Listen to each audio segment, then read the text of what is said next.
Hey guys, John with JRSP, John for Self-Protection, and also the founder of the Cyrano method and head coach and advisor for that method, and I'm also a Medusa Edge weapon instructor. So this video today is about what I'm hoping is going to replace the Takumi Tak Muted as my everyday self-defense carry. Got it in today. It just came in, and it's, of course, not the Reat RT-500, which we made videos on. And like I say, this video the video that I made about this knife got a lot of love. Okay, a lot of people comment, and the comments are still open apparently on that video, because a lot of people comment and be like, oh, it's a great knife. Like, they leave comments all the time. I mean, this knife, like I say, great fit and finish on this knife. I cannot talk highly enough about this knife. The only thing I didn't like is that it is a little bit heavy, and the shape just didn't work. But I really loved it because, you know, it's that mini kukri design, and I've always kind of liked a design like that because, of course, when I carried folders, I carried the Cold Steel Raj 3 for a lot of years. Okay, my wife got me this knife. She also got me the Raj 2, as you can see here. This one, it's got a lot of corrosion on it, though. I don't like that. I'm gonna have to get that cleaned up. You can see I never carried this thing. I don't like big knives. Okay, she got this like 1 year for me for Christmas or birthday or something or whatever, and because she knew, like, I can't remember which one. I think she got this one for me first, and she knew that I really liked this, and she wanted to, you know, keep that same energy. We call this that MFer right here, and that MFer Junior, you know. But yeah, so for years carried this, never carried this. You can see it's sat, and I don't like the fact that it's got that corrosion. Like I explained in the last video, I believe, I got that condition called HAVS, hand-arm vibration syndrome, which causes my hands to go numb, and it just makes it hard for me to do intricate things. And like I say, I mean, having a folder, like if you're gonna buy a folder, I've always just kind of gone with cold steel for having a folder for defensive purposes, just because a cold steel lockback has that triad lock. You got that stop pin in there, so you could be pretty sure this knife, the locking mechanism isn't going to fail on you. That's an Andrew Demko locking mechanism, and I've never had a triad lock fail when I was doing anything with them. But yeah, great knives. I just don't carry folders anymore, so I stick to the fixed. And let's get to my new current defensive carry, which I've already forgotten the freaking model number for this knife as well. It's the RT-5 something. We'll put the specs up on the thing, of course.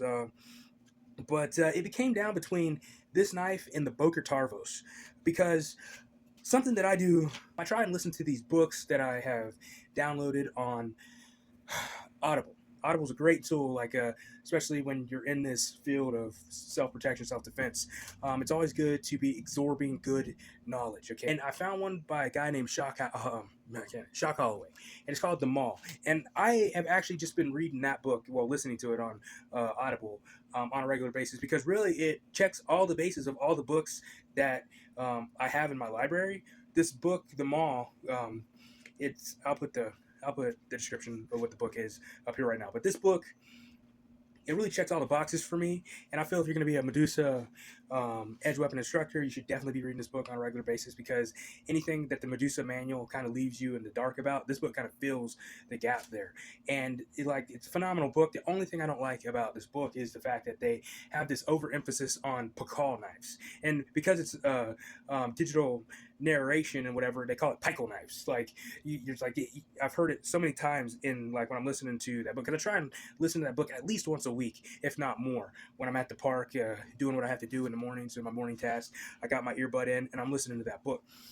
But yeah, the only thing I disagree with is the concept that they believe that you need to get a custom knife, and that don't try and really force their preferences of Pakal knives on you, but at the same time, they really, like, they feel like, oh, well, this book and the Mall system is built around the use of this blade, the Pakal knife. And I don't hate Pakal knives. I don't really love Pakal knives. I think that they're a great knife, a great design. But the problem with Pakal knives is that they're so limited in your option. I don't think they're a good defensive option. like when it comes to practicality, because I think that the best defensive knife is a knife that you could obtain relatively easily, and a Pakal knife is not going to be a knife that you're going to obtain easily. And it doesn't matter if it's a Pakal knife; it's any custom knife. And the problem with Pakal knives is most of them are custom knives, and then if you're going to get a good one, you're going to pay a lot of money, and like a lot of people aren't going to pay like $100 to $500 on a custom knife. So it's going to be a knife that you're not going to. A lot of people aren't going to get to begin with, because most Pakal knives are custom knives, because a lot of people just don't make them. So like it kind of falls into that area of a knife that, yeah, it's a good concept because it's a knife where the edge is on the backside and it's designed to like do a lot of things that a knife that has the edge forward on the proper side just can't do. But and when you get right down to it, even though it's a good concept, it's not practical, unless you could find them for anywhere from, I would say, if you spend $100 is the cutoff for me to spend on a knife, and I think that $100 is high. I think that $85 is high to spend on a knife, but I would spend $100 on a knife. But that's the cutoff. I'm not going to spend any more than $100 on a knife. I'm not going to spend over $100 on a knife. The Boker Tarvos is around 80 something, and I do intend to get one of those eventually. But yeah, it came down between the Boker Tarvos and this Reat knife, and this is a beautiful knife. And my thing is, my preference when it comes to knives is like kind of like a Skinner design. I like Skinner. I would kind of refer to them as a combat Skinner design. Okay, like a skinny knife. Like for years, I carried the old timer sharp finger, and I've owned multiple old timer sharp fingers over the years. And like those knives are very, very devastating. And people, when Cyrdo wasn't Cyrdo, it was just Sear Self Defense, for the precursor to Cyrdo. People would tell me like, "Hey, what's a good inexpensive knife that I could like come by and buy?" And I would tell them, like, well, if you could find an old timer sharp finger, like that's a really devastating knife. And so a tactical Skinner design, in my opinion. I'm not saying that this is a Skinner, but it checks all the boxes. Like it's very similarly designed to a uh, old timer sharp finger. Yet this knife is way overbuilt. Like, once again, it's got like the fit and finish is on point. Like the spine has got these beveled edges, everything. There's no blemishes on anything, on the handle scales, on the blade. Everything is just beautiful. And how it orientates, you guys know that I like to carry my knives in the pocket. Of course, all these Reat knives, for the most part, they come with these tack clips or whatever these things are, these belt like clips. Press that button and it should open up. Yeah, I don't carry my knives on these things. I carry my knives down in the pocket. But you can see I can put this knife in the pocket, and it's the tip of it's just going to be sticking out a little bit, but it's going to ride good. And I like that because I can grab that tip. I'm going to release right here, and I'm going to go right in the stabbing bob. Okay, now I'm not. So even though it's not a canted forward knife like the K-Bar TDI and the Takumi Tak Muted, it's still very effective in carrying down in the pocket. I mean, I come out of the pocket right here, and I just go to do what I got to do, And Medusa, great knife for Medusa. And what's crazy is these knives are so inexpensive. I think I paid like $26 or something for this. I didn't pay much for this knife. I didn't pay over $30 for this knife. So, and you can see, I mean, it's full Tang, and it's got a pretty thick blade, and it's a little bit heavier.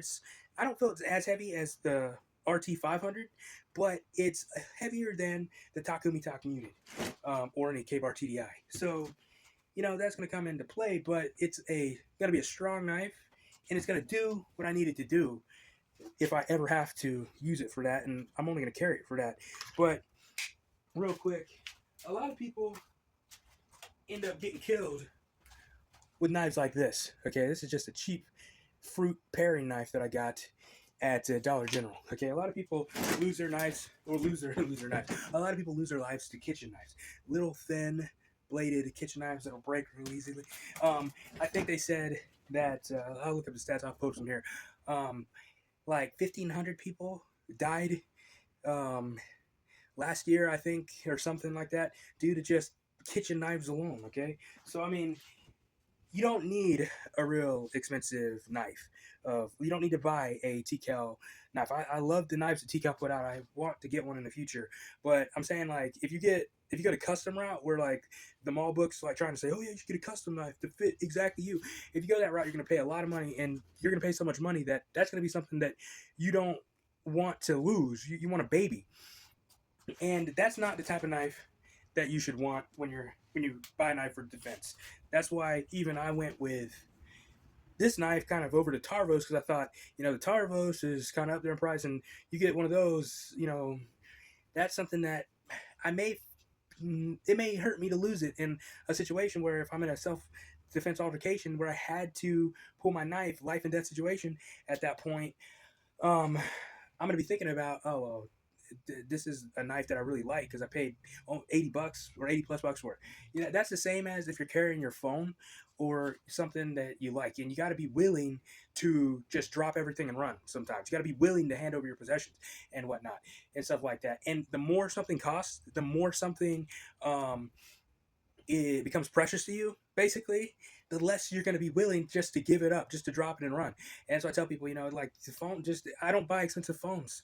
I buy phones that, I could get for marked down price a lot of times. Like, I mean, they're decent phones. They were good phones when they came out, but they're not. I don't buy flagship phones because I understand that if I'm paying $1,000 for a phone, I'm gonna have an issue with just dropping that on the ground when somebody's like trying to rob me or something like that. You know what I mean? It's gonna become a hindrance at that point to me. It's gonna become in what we call an inhibitor in Cyrdo, something that like chokes us up when we need to be going like full throttle.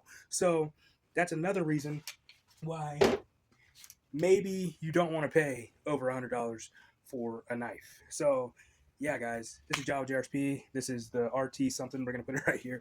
But this is my new everyday self protection carry. It's going to be replacing Talk to Me, Talk Muted. And we'll come back and we'll do an update and say, well, is it still my new everyday self protection carry? Or is it Talk to Me, Talk Muted back in my pocket or whatnot? But I think that this one's going to be pretty good. I mean, and like I said, great knife for Medusa. Okay, great piercer. That's another thing when it comes to the Maul versus Medusa. Medusa is a point-driven sharp bore system. You don't even utilize the edge, so having a Pakal knife is completely useless at that point because we're not even utilizing the edge. So it doesn't matter which side of the blade the edge is on. We're just using the point. So, great knife for Medusa. Definitely go check this one out. And I have other blades that are great, and I'm just surprised that this company is putting out such high quality. And like I said, I've been carrying this every single day since I bought it.